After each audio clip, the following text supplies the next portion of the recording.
महाभारत भाग 1। महाभारत कथा। महाभारत को कथा महर्षि पराशर के कीर्तिमान पुत्र वेद व्यास की देन है। व्यास जी ने महाभारत की यह कथा सबसे पहले अपने पुत्र शुकदेव को कंठस्थ कराई थी और बाद में अपने दूसरे शिष्यों को। मानव जाति में महाभारत की कथा का प्रसार महर्षि वैशंपायन के द्वारा हुआ।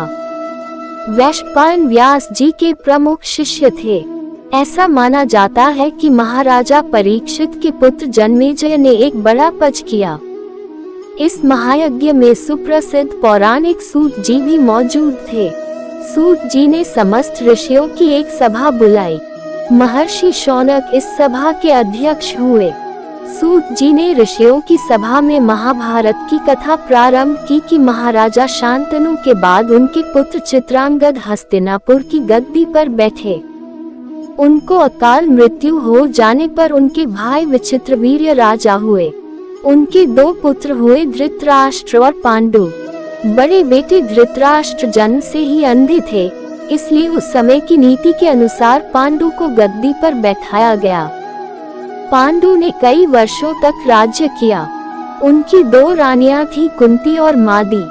कुछ समय राज्य करने के बाद पांडु अपने किसी अपराध के प्रायश्चित के लिए तपस्या करने जंगल में गए। उनकी दोनों रानियां भी उनके साथ हो गई। वनवास के समय कुंती और माद्री ने 5 पांडवों को जन्म दिया। कुछ समय बाद पांडु की मृत्यु हो गई।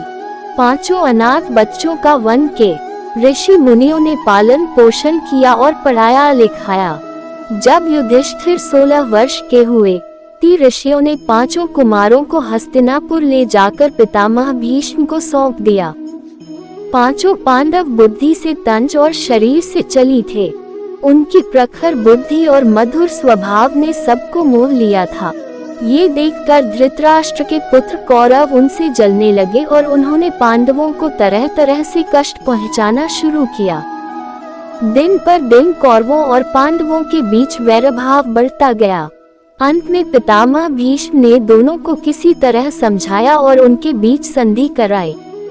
भीष्म के आदेशानुसार कुरु राज्य के 2 हिस्से किए गए।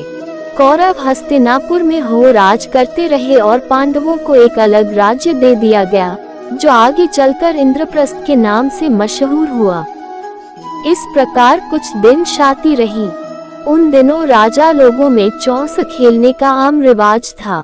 राज्य तक की बाजियां लगा दी जाती थी। इस रिवाज के मुताबिक 4 पांडवों और कौरवों ने चौपड़ खेला। कौरवों को तरफ से कुटिल शकुनी खेला। उसने युधिष्ठिर को हरा दिया।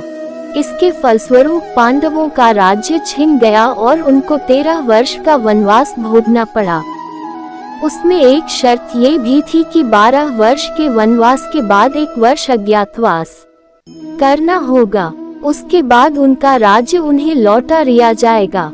द्रौपदी के साथ 5 पांडव 12 वर्ष वनवास और 1 वर्ष अज्ञातवास में बिताकर वापस लौटे, पर लालची दुर्योधन ने लिया हुआ राज्य वापस करने से इनकार कर दिया। अतः भाइयों को अपने राज्य के लिए लड़ना पड़ा। युद्ध में सारे कौरव मारे गए।